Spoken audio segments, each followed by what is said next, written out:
श्री झूलेलाल। सिंधी समाचार राजस्थान जी पूरी टीम तरफां तव्हां सभिनि खे लख लख करोड़ करोड़ वाधाई हुजनि। इन ॾींहुं भगवान श्री राम जी प्राण प्रतिष्ठा कई वञिबी अयोध्या नगरी में। उन जी प्राण प्रतिष्ठा केरु कंदा? पंहिंजा माननीय श्री प्रधानमंत्री नरेंद्र मोदी जी उते उन्हनि जी प्राण प्रतिष्ठा कंदा ऐं ॿिया बि गणमान्य जेके नेता आहिनि ऐं ॿिया महंत आहिनि उते उपस्थित रहंदा ऐं उहे बि इन में शामिल थींदा ऐं ॿिया बि घणेई महान माण्हू उते अची करे पहुचंदा।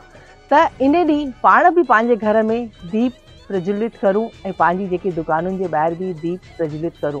ॾियारी पाण हूअं बि मल्हाईंदा आहियूं ऐं हींअर हिकिड़ी ॿी ॾियारी आहे जंहिंमें पाण राम जो आगमन पियो थिए ऐं भगवान श्री राम जी प्राण प्रतिष्ठा पई कई वञे। त छो न पाण पंहिंजे घरनि खे ॾियारी जीअं सजायूं, पाण बि पंहिंजे घर जी जगमगाहट अहिड़ी करूं जीअं पाण ॾियारी जे वक़्तु पाण उनखे सजाईंदा आहियूं ऐं ॿियो अहिड़ा पकवान मिठा ठाहियूं, पाण बि खाऊं ऐं पाण खां पंहिंजे सामर्थ्य अनुसार पाण ॿियनि खे बि उहे पकवान खारायूं, ओड़ो प्रसाद ठाहियूं।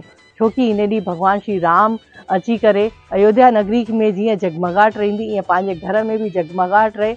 ऐं ॿियो पंहिंजा श्री संत अमरापुर दरबार जा मोनू साईं जी बि उते भगवान श्री राम जी प्राण प्रतिष्ठा करण वारा ई तमामु सुहिणो सुठो प्रोग्राम थियण वारो आहे जंहिंमें सुठी रंगोली ऐं सुठा पकवान ऐं सुठा प्रसाद उते खाराया वञिबा ऐं भजन कीर्तन जी मंडली ईंदी ऐं भजन कीर्तन उते थींदो।